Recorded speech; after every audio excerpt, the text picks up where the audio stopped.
Hi guys, welcome back. So the Grand Slam is still on for Ireland. They win in Scotland, 7 points to 22. A really impressive win because Scotland were very good in that first half. It was super finely balanced at 7-8 at half time, and then Ireland pushed away and nilled them in the second half, despite having plenty of adversity to overcome as well. So a championship performance from Ireland. No, 1 to 23, I thought they were excellent. Let's get into this game because plenty to talk about. Now, right from the off, Scotland get lots of good clean ball and they're zipping this ball around all over the place as they do. Russell looking really good in that first half. But Ireland, their defence, very interesting in this game, were happy to backpedal. They weren't just looking for those big dominant hits. They were basically making the tackles, not over contesting and staying on their feet because they know Scotland like to zip that ball around. So they think they need to be patient and clean, and they were. That's what they did so well in this first half, is they stayed clean. They didn't give away penalties even though they gave away ground. They made their tackles and eventually they tended to stop the Scottish attack. Anyway, Ireland get on the attack. They're a bit more direct, get some good penetration. Scotland have to relieve some pressure from a 5-metre line out, and then just a crazy situation. Turner, for some reason, takes a really long throw before anyone's set, which Doris reads, and it looks like Ireland actually pile over and score. But because they used a different ball, not the same ball that went out, you can't do that for a quick throw-in. So the score is ruled out, no try. Very lucky for Scotland. Sometimes they do overplay like that, but it's kind of what they do. Now, they do train at doing that, but that could have been seriously costly. Now, after 10 minutes, and Ireland have gradually got on top. They're in control. They're kind of not overplaying it, ball in hand. They're kicking on the front foot, happy to pin Scotland back. It's measured, it's muscular, some really good tackling from Scotland, stopping Ireland on the goal line, really good stuff, penalty advantage, and normally Ireland tend to kick for touch here, but big respect to Scotland, they take the 3 points, and Scotland will be pretty happy with that because that was a lot of concerted pressure there, so only 0-3. And a couple of early blows. Richard Gray goes off early for Scotland, Doris goes early off for Ireland, and Ireland lose a couple more players through injury in that first half as well. And on 30 minutes, a case in point to what I said before, lovely ball movement from Scotland, making lots of ground, but Ireland just staying patient, staying clean, and eventually worked Scotland into touch. They definitely did this really well, used that touch line as an extra defender, as you're taught in school, of course, pushed the Scotland player into touch. Good contest from both sides, but at the moment, Ireland looking quite composed, Scotland really pushing that attack. Now on 60 minutes, it's more good attack from Scotland, with Russell being a real threat. Not just with his passing, the fact he's so quick as well. He's always a break or half break option, so you've just got to watch him so carefully. Now, Ireland's backpedaling puts them in trouble here because they're just so close to their own line. So rather than trying to hit those dominant tackles, they're backpedaling too much. And then it's the magic men in the Six Nations for Scotland. Tuipulotu at 12, Jones at 13. They've played this option so many times where Tuipulotu is the playmaker. Jones hits his trademark short line, and they've always got someone out the back like Russell, and they just get it wrong to Ireland here. And Jones hits his short line, Tuipulotu hits him perfect. They go over 7-3, and because they've managed to confuse Ireland here, Tuipulotu makes a note of letting Keenan know that they've screwed up. Whether you like that or not, I laughed anyway. But that was a good try, well constructed. So Scotland go ahead, they're buzzing. Ireland also have lost a few of their key best players, including Doris and Sheehan, and it feels like it could be costly. Now on 20 to 25 minutes, it's just so closely contested, with both sides going through what they want to do in attack, but staying disciplined and organised in defence. It's just a pleasure to watch, like textbook modern rugby, to be fair. 2 devious attacks, but some crunching tackles from Ireland dislodged the ball from Scotland, so just good stuff from both teams. Fair play to them. And then on 27 minutes, we see Ireland's efficiency. They don't have to go through too many phases. It's quite a tight attack with the big boys, but then one pull behind to Keenan, and he fizzes the ball wide off his left hand, perfectly for Hansen to run onto at pace. It's fine margin, Scotland just a touch too narrow.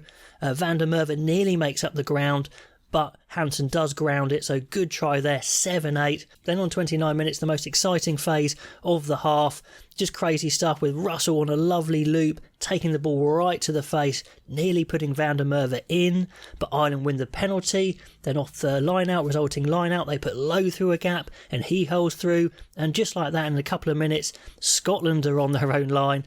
They go off their feet to give away a penalty. More penalty trouble for Scotland. The Schumann seems to be jackling fine but gets pinged. That's unlucky. It looks like maybe a yellow card is coming, but then a bad overthrow from Kelleher and the pressure is relieved. So just a great game to watch. And with 5 minutes to go, it's just breathless stuff. So much ball in play time. When the odd scrum does occur, you can see the players just sucking in the oxygen. Then with 1 minute to go, Scotland have one final chance. They could take a long range penalty kick but decide to go to the corner. It's really a great game. Scotland pouring onto the attack. That Greenwall again, happy to backpedal a little bit and just number up. And it does work again, piling, I think it's Turner into touch again to snuff out that chance. So a quality half from both teams, 1 point in it, just brilliantly set up. Now into the second half, and something really weird has happened. Ireland have nominated Josh van der Flier as their line-out thrower, it seems, and Kelleher's still on the pitch, so he must be struggling with an injury, and later on it's confirmed as he has to go off, so that's some serious adversity for Ireland. But the game's still quality, great tackling from Ireland again, one-on-one, shutting down Hogg very nicely. They're shooting up quite well in those wide channels because they know Scotland want to spread the game. More quality though, this time from Steyn, taking a great sliding mark catch on the run before going into touch. Just a pleasure to watch. And you can't even separate the teams at the breakdown. Turnovers from both sides. One such turnover from Hansen is a bit too much for Jamie Ritchie, and he's a bit too aggressive in his verbals to Luke Pearce, who marches them back a further 10. That's a bit of killer. You don't tend to see that much these days because they're so professional. Now, Van der Fleer's doing his line-out throwing and doing fairly well, to be fair, but of course they've got no replacement hooker, so they bring on Cian Healy, who can play hooker, or he's safe to play hooker, so he goes into the scrum as hooker, so you've got 3 big props in the scrum, so just a really weird set-piece game for Ireland, but they cope so well. That's 4 subs down and none of them voluntary, and you're just wondering, as the half progresses, could Scotland take advantage of that? But they don't, because they don't score in this half at all. But Scotland know they could take advantage of this because Ireland have got all these enforced changes. So Tuipulotu wisely puts a grubber deep out of play to test Van der Fleer's throwing on his own line, but he comes up trumps. Fantastic stuff from him. Healy's doing well in the scrum, and indeed his extra shunt is helping them potentially. Could that be a new tactic that they go to? I don't know. And Gibson Park is on, this time a voluntary sub. And he is Ireland's first choice 9 if he's fully fit. Conor Murray's done well, but Gibson Park is their best player, and he proves it in this last 20 minutes of the game. First of all, puts up a massive high box kick that Van der Merwe just looks at, really, doesn't go up for the jump, doesn't get off the ground, and Hansen takes it cleanly. That was a big mistake from Van der Merwe. Multiple phases, and Gibson Park proves his quality again with a lovely lofted skip pass to Lowe, who squeezes in the corner. Hugely important score in the context of the match and the disruption that Ireland have had. 7-15. And at this point, Scotland have had lots of good attacking positions, but it's Ireland who come up trumps, much more efficient, don't have to go through so many phases to get the points. And from that try, it just feels like it lifts Ireland's confidence. Gibson Park, I think, is lifting them as well. Lowe again, really to the fore, handing off Steyn. That's not great from Steyn. He puts a grubber through to put Scotland really under the pump. They know if they can score again, they can put this game to bed. And it's that man, Gibson Park, who's raised that ruck tempo and the pass speed definitely noticeably. And it's a double missed pass, one from Gibson Park from the base, one from Keenan, too crisp, too good, and Conan crashes over in the corner. Fantastic stuff. Even with Doris on, Conan really stepped up, and Sexton nails the conversion from out wide as well.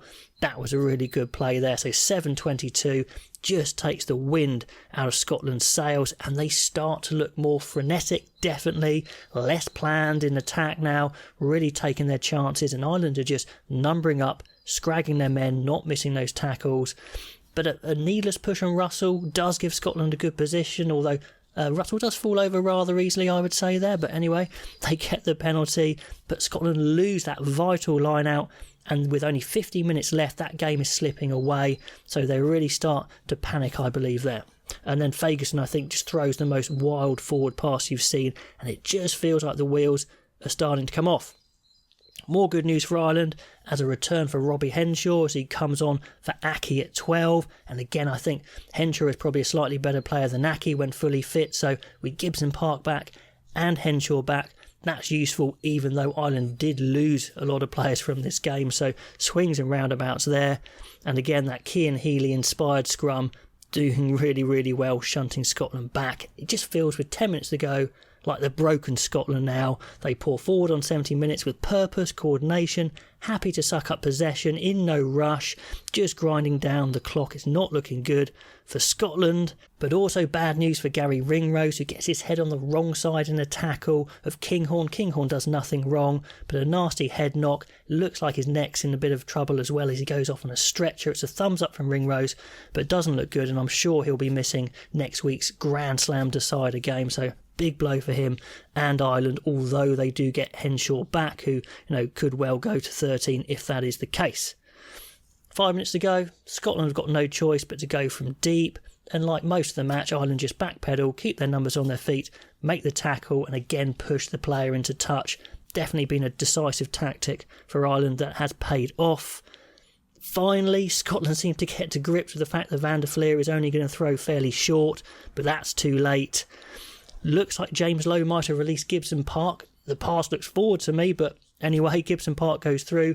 He throws a lovely long pass inside, but Baird's offload is definitely forward. That bonus point try would have been useful, and they do get a couple more chances to get that bonus point try, and they muck it up. So that could be costly for Ireland if by some miracle England beat them next week. And then more bad news for Scotland at the end as Russell limps off with a heavily strapped knee. So, it really went downhill in that second half for Scotland. They could have, really got into that game, but they didn't score a point in the second half. Championship stuff, like I said, from Ireland. They march on. They get a Grand Slam opportunity. So Scotland, definitely not the quality of Ireland, but they still play some lovely rugby and they are a pleasure to watch at times. But 7-22, a decisive win away from home to Ireland. Well done them. Pop all those comments below, and I'll catch you next time.